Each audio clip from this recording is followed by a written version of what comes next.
नमस्कार मित्रांनो, अहिल्यानगर अपडेट्समध्ये मी प्रशांत जावरे पाटील तुमच्या सर्वांचं सहर्ष स्वागत करीत आहे. अहिल्यानगर महापालिकेची निवडणुकीची रणधुमाळी अतिशय रंगावत आलेली आहे. 2 दिवसावरती मतदानाचा दिवस येऊन ठेपलेला आहे आणि शेवटच्या टप्प्यामध्ये आपण महापालिकेमधील प्रत्येक प्रभागामध्ये नगरसेवक पदासाठी उभे असणाऱ्या उमेदवारांच्या आपण मुलाखती घेत आहे. शहरातील सर्वच पक्षाच्या मुख्य मान्यवरांच्या आपण मुलाखतींच्या आता शेवटच्या टप्प्यामध्ये आपण आलेलो आहे.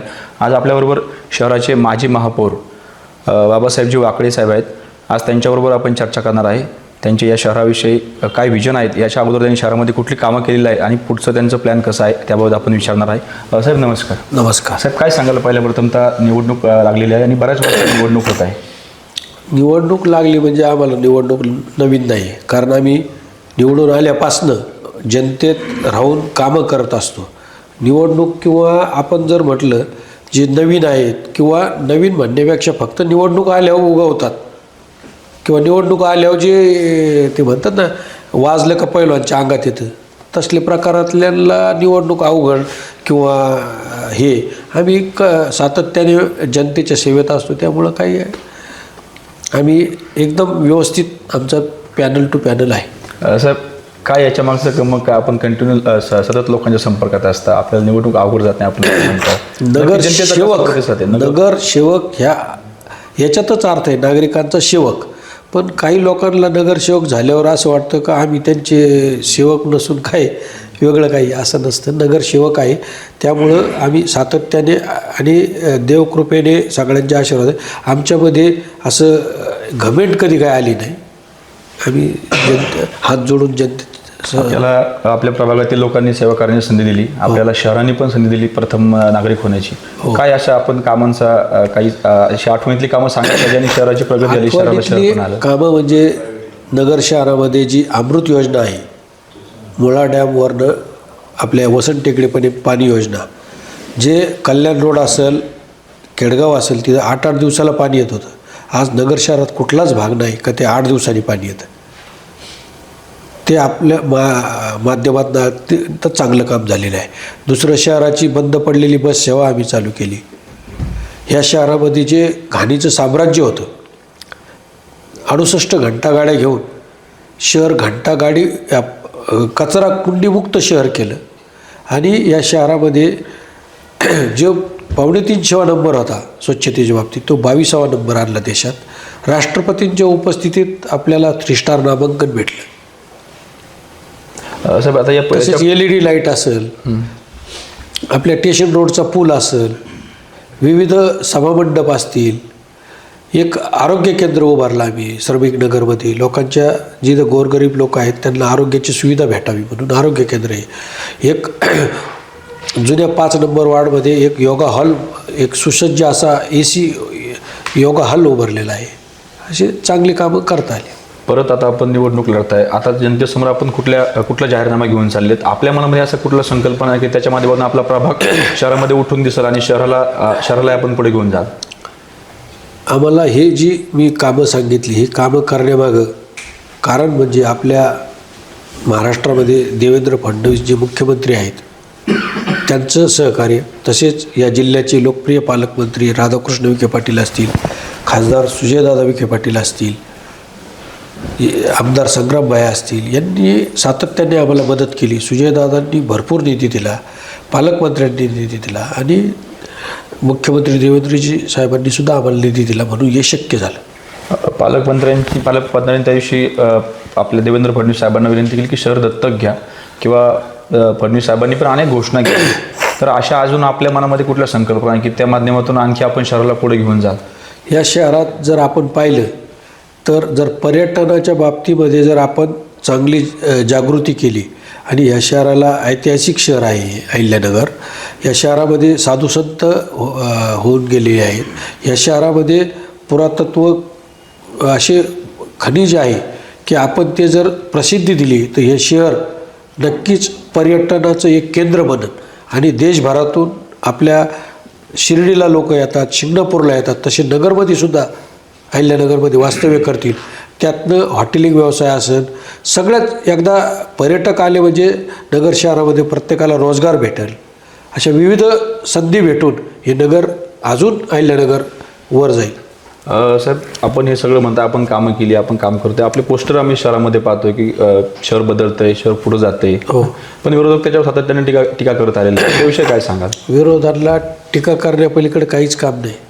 त्यांनी काय आपण म्हणतो तू काय दिवा लावलाय, त्यांनी एक काम नाही केलं कधी आयुष्यात.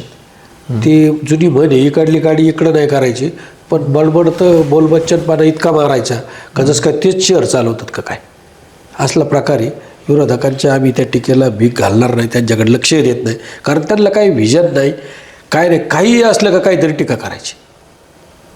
काम काही केलेलं नाही त्यांनी दाखवा 4 कामं, आम्ही 4 कामं केली, आम्ही 100 कामाची लिस्ट देतो. दहशत करता तुम्ही असं तुमच्यावर आरोप होतो. आमच्यावर हो. दहशत अजिबात नाही. कामाच्या माध्यमातून लोक जोडल्या जातात.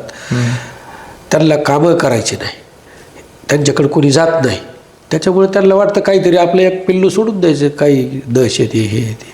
बिनविरोध नगरसेवक करताना पण काहीतरी त्याच्यामध्ये वेगळे प्रकार घडले. अजिबात दहशत नाही.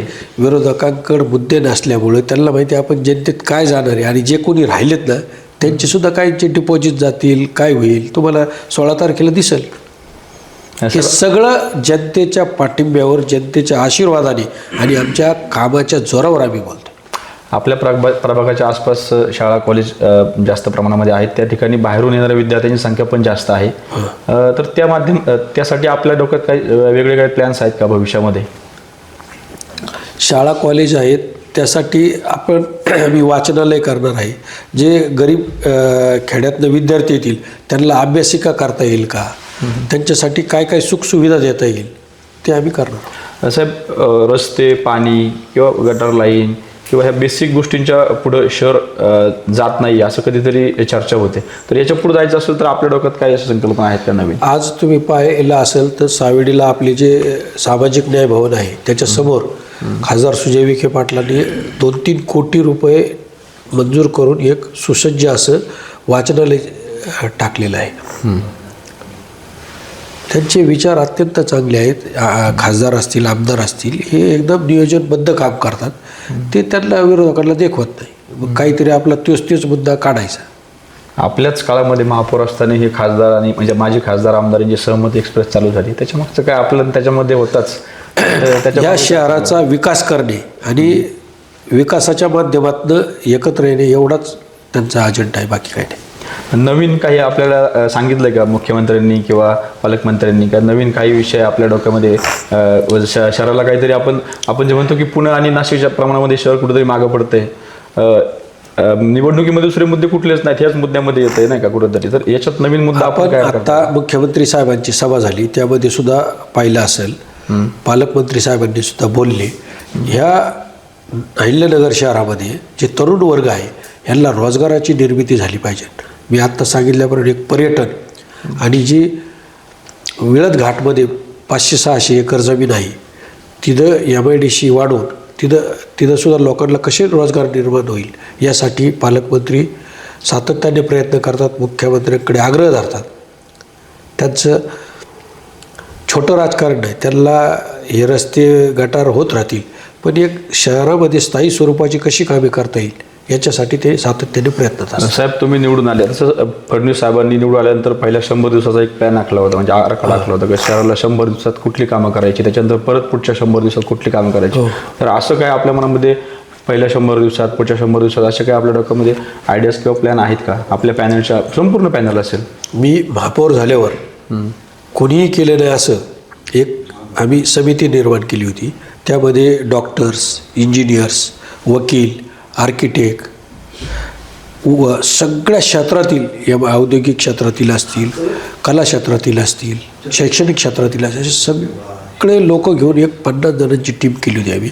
आणि या शहरासाठी आपण काय करू शकतो प्रत्येकाची मतं जाणून घेऊन त्यावर आम्ही काम करत होतो. असं आजपर्यंत कोणी केलं नाही, असं आम्ही एकदम.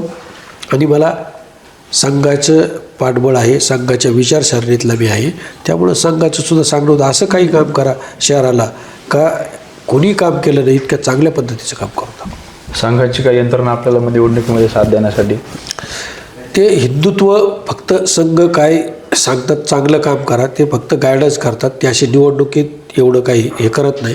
चांगले उमेदवार निवडून यावे, या शहराचं चांगलं काम व्हावं, हिंदुत्वाचं काम व्हावं, एवढाच त्यांचा विषय आहे. महापालिकेमध्ये भ्रष्टाचार जास्त प्रमाणात होतोय असं काल परवा सभेमध्ये विषय आला किंवा आयुक्त साहेब जे आहेत त्यांच्यावरती पण टीका केली गेली.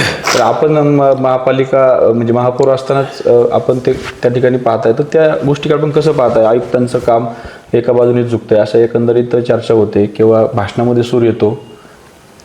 नाही, असं काय नाही, काहीतरी बोलायचं, निवडणुकीमध्ये मुद्दे लागतात. माझं म्हणणं आहे, जे टीका करतात ना ते कधीतरी सत्तेत होते ना, त्यांनी काय दिवा लावला ते सांगावं. जनतेपुढं असं काहीतरी सणसणाटी बोलायचं आणि आपली स्वतःची प्रसिद्धी करायची.